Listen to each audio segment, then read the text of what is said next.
आप जिस देश में रहते हैं उस देश में अपनी आय के अनुसार आपको टैक्स तो देना ही पड़ता है। जिस अपार्टमेंट में रहते हैं वहाँ पर आपको मेंटेनेंस के लिए कुछ न कुछ तो भरना ही पड़ता है।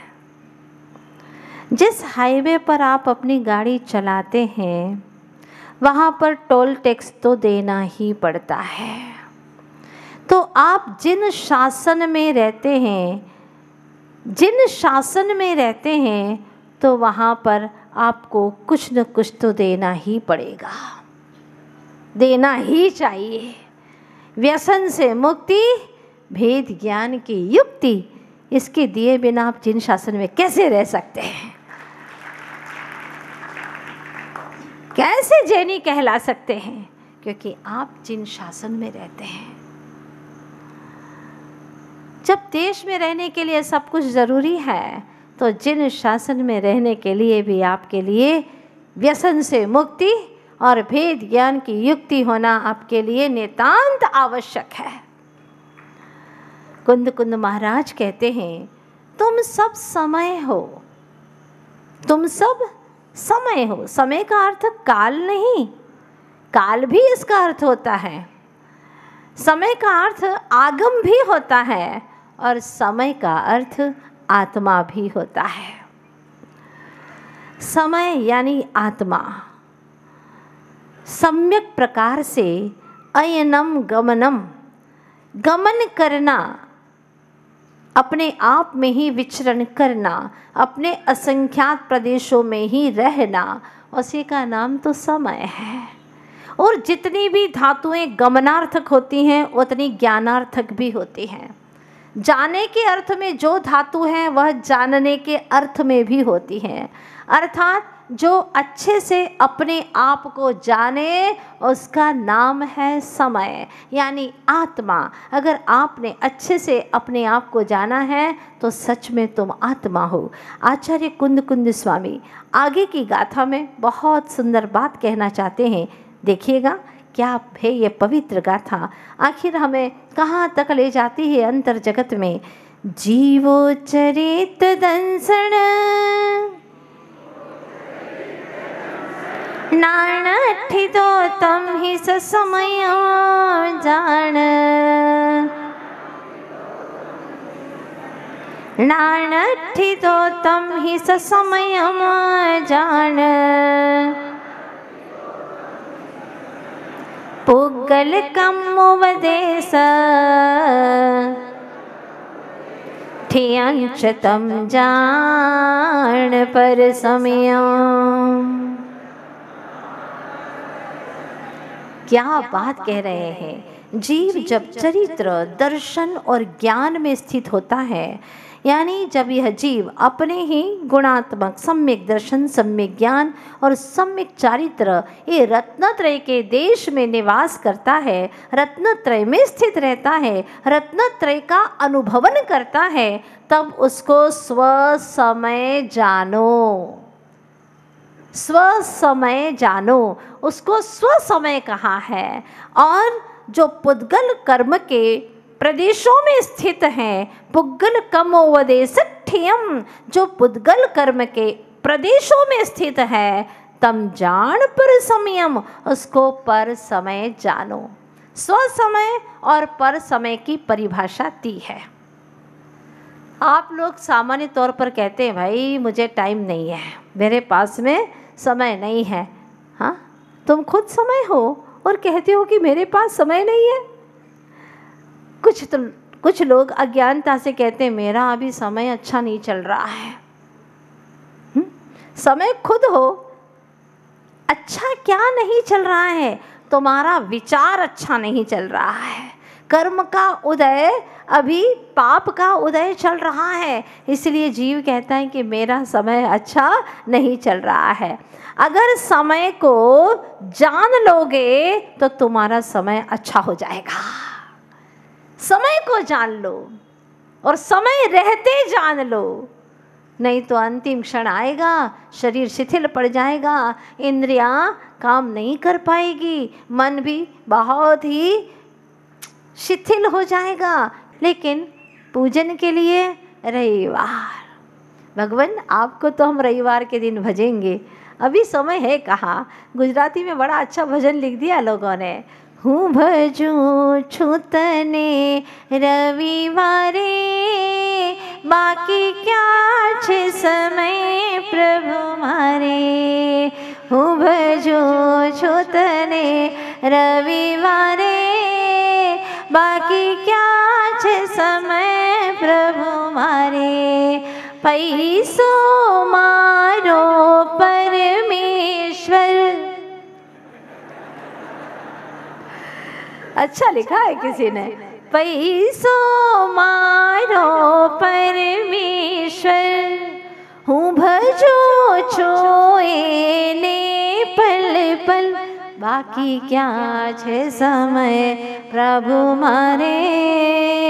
हूँ भजो छूतने रविवारे, हूँ भजो छूतने रविवारे, बाकी क्या छे समय प्रभु मारे।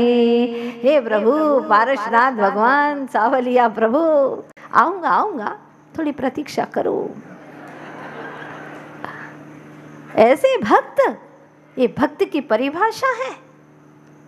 हर पल प्रभु अपने नज़रों में रहे, अपने दृष्टि में रहे, अपने भावों में रहे। क्या मजाल कि कोई दुर्भाव कर दूं, प्रभु देख रहे हैं, कोई गलत काम नहीं कर सकता। क्योंकि मैंने प्रभु की अस्मिता को समझा है, उनकी परिभाषा को जाना है। प्रभु का स्वभाव क्या है वो मैंने आगम से पढ़ लिया है कि प्रभु सर्वव्यापी हैं। ज्ञान से लोक अलोक को, चराचर को सब कुछ जानते हैं। तो भगवान मेरे मन की भी तो जानते हैं ना, मैं क्या कर रहा हूँ, क्या करने वाला हूँ, वो तो सब कुछ जानने वाले हैं। इसलिए प्रभु मैं ऐसा कोई गलत कार्य नहीं करूँगा। आप मेरे लिए हर पल हर क्षण के लिए भजनीय है। जैसे श्वास के लिए कोई समय निर्धारित नहीं होता, श्वास तो हर क्षण के लिए होती है ना, बिना श्वास के व्यक्ति जी नहीं सकता। ठीक उसी प्रकार से हे भगवान, मैं तो हर पल ही तेरा स्मरण करता हूँ, एक पल भी मेरा तेरे स्मरण के बिना न जाए। जो कुछ भी करता हूँ तेरे लिए करता हूँ, तेरे लिए ही, बस तुझ जैसा होने के लिए ही, तेरे जैसा ही स्वरूप प्रकट करने के लिए ही बस हर कार्य करता हूँ। जहाँ जहाँ विचरूं तह परिक्रमा, जो कछु करूँ सो सेवा। जहाँ विचरण करता हूँ वहाँ से यहाँ आता हूँ, मुझे तो लगता है मैं तेरी ही परिक्रमा लगा रहा हूँ, क्योंकि तेरे लिए ही तो कर रहा हूँ, तेरे ही लक्ष्य से कर रहा हूँ, परमात्मा तत्व के लक्ष्य से ही कर रहा हूँ। और धन दौलत के लक्ष्य से करता तो वो अधर्म हो जाता। अगर आप मंदिर भी जाएं और अगर धर्म के लक्ष्य से, आत्मा के लक्ष्य से जाएंगे तो आपका मंदिर जाना सार्थक है, 9 बार नमोकार मंत्र पढ़ना भी सार्थक है, उतना ही समय देना भी सार्थक है। किंतु वहाँ जाकर के 5-5 घंटे बैठे रहे इसीलिए कि घर का काम ना करना पड़े। करेगी, सासू है करती रहेगी, और बैठ गई 5 घंटे तक मंदिर में। सब लोग भी बड़ी प्रशंसा करते हैं, वाह क्या बहू आई है, आहा इतनी पूजन करती है, स्वाध्याय करती है, माला फेरती है। आप तो बहू को दीपक की रोशनी में ढूंढ करके लाए हो, बहुत अच्छी बहू लाए हो। प्रशंसा की प्रशंसा, काम का काम भी नहीं करना पड़े, वाह। लक्ष्य क्या है? सासू को परेशान करना। स्वलक्ष्य से मंदिर नहीं आए, स्वलक्ष्य से पूजन नहीं कर रहे हैं, स्वाध्याय कर रहे हैं, इसीलिए कि लोग कहे पंडित है, बड़ा ज्ञानी है। अगर पर लक्ष्य से, प्रसिद्धि के लक्ष्य से, धन दौलत पाने के लक्ष्य से धर्म ध्यान करोगे तो वो सही में धर्म ध्यान नहीं है, वह आर्त रौद्र ध्यान है। ये निश्चित बात है। इतना सरल है क्या धर्म ध्यान करना कि मंदिर में आकर के बैठ गए, हो गया धर्म ध्यान, माला फेरने लगे, हो गया धर्म ध्यान। नहीं, ये सब धर्म ध्यान के लिए साधन है। अगर तुम्हारे विचार उत्तम है, भाव शुद्ध है, तो ये सारे साधन तुम्हारे लिए निमित्त बन जाएंगे। और अगर लक्ष्य तुम्हारा धन दौलत पाने का है, प्रसिद्धि पाने का है, नाम बढ़ाई के लिए धर्म ध्यान कर रहे हो, दान पुण्य कर रहे हो, तो ये सब के सब अधर्म की कोटि में जाएगा। आप कहोगे माता जी व्यवहार से तो धर्म कह दो, नहीं, नहीं कह सकते, क्योंकि आचार्यों ने लिखा है कि जो राग सहित धर्म करता है पर सम्यक दर्शन के साथ में कर रहा है, तो उसको व्यवहार धर्म कहते हैं। व्यवहार धर्म कहा है क्योंकि लक्ष्य उसका सही है। अभी राग गया नहीं है, भूमिका ऐसी है, पर सम्यक दृष्टि जीव है, उसकी दृष्टि सम्यक हो गई है। इसीलिए आचार्य कहते हैं कि इसका व्यवहार धर्म का पालन हो रहा है। लेकिन जिसका लक्ष्य ही सम्यक नहीं है, लक्ष्य ही सही नहीं है, जो धर्म ध्यान करता तो है लेकिन लक्ष्य में है, गांव के लोग मुझे पहचानते हैं, माता जी आपने नहीं पहचाना मुझे। भैया क्या करूं तुझे पहचान करके, क्या मिलेगा मुझे? तो तेरी पहचान कर ले। अगर अपनी पहचान कर लेता तो मुझे कहता ही नहीं कि मेरी पहचान कर लो। हाँ, क्या मिलेगा तेरी पहचान करने से? कुछ नहीं। तो जो मात्र अपनी पहचान कराने के लिए धर्म की क्रियाएं कर रहे हैं, आचार्य भगवान कहते हैं वो सब संसार का वर्धन कर रहे हैं। लिखा है आत्मबोध शतक में, पिता पुत्र पत्नी पैसा सब मोह बढ़ावन हारे हैं, देव शास्त्र और गुरु समागम मोह घटावन हारे हैं, सम्यक दर्शन ज्ञान चरित ये मोह नशावन हारा है, रत्नत्रय की नैया ने कई भव्य को तारा है। बहुत ही अच्छी पंक्तियां हैं। पिता पुत्र पत्नी पैसा ये सब मोह बढ़ावन हारे हैं, पर देव शास्त्र गुरु का समागम लिया। अभी यहाँ पर बैठे हो शास्त्र के समागम में, यहाँ मोह बढ़ाने वाली कोई स्थिति नहीं है, मोह घटने वाला है। जिनेंद्र देव की वाणी का रसपान कर रहे हैं, समता रस का पान होगा, परिणामों में शांति आएगी, संक्लेश घटेगा। भेद ज्ञान का यही मात्र उपाय है। देव शास्त्र और गुरु समागम मोह घटावन हारे हैं, बढ़ावन हारे नहीं है। पर सच्चे गुरु हो, सच्चा देव हो, तो राग को घटाने वाले, मोह को घटाने वाले हैं। लेकिन किसी ऐसे गुरु की शरण में चले गए जो स्वयं ही पत्थर की नाव है, वो तुम्हें क्या तिराएंगे? पाथर की नाव समानी, खुद डूबे हैं और डूब जाएंगे। इसीलिए शर्त है कि राग द्वेष आदि से रहित हो। ऐसा मेरा भगवान है, ऐसे मेरे गुरु हैं जो वितरागता के मार्ग पर निरंतर प्रवाहित हैं, गतिशील हैं, प्रगतिशील है। ऐसे सद्गुरु को ज्ञान ध्यान तपो रक्तस तपस्वी स प्रशस्यते। ऐसे तपस्वी हैं जो ज्ञान और ध्यान में निरंतर लीन रहते हैं और कोई तीसरे काम से प्रयोजन नहीं है। ऐसे गुरु को मेरा अनंतो अनंतो बार प्रणाम है, प्रणाम है। जो स्व समय में रहते हैं, अपने समय का सदुपयोग करने वाले ही स्व समय होते हैं, और अपने समय का दुरुपयोग करने वाले पर समय में चले जाते हैं।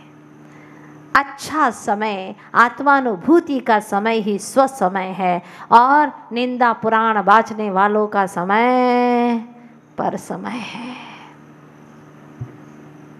इसमें रुचि लगती है, ज्ञानी जीव को बहुत अच्छा लगता है। 2-2 3-3 घंटे बीत जाते हैं, थारी मारी करते पता ही नहीं चलता। पर जिनवाणी श्रवण करने बैठते हैं तो देखते रहते हैं कितना टाइम हुआ और कितना टाइम बाकी है। माता जी को घड़ी दिखेगी तो सही ना?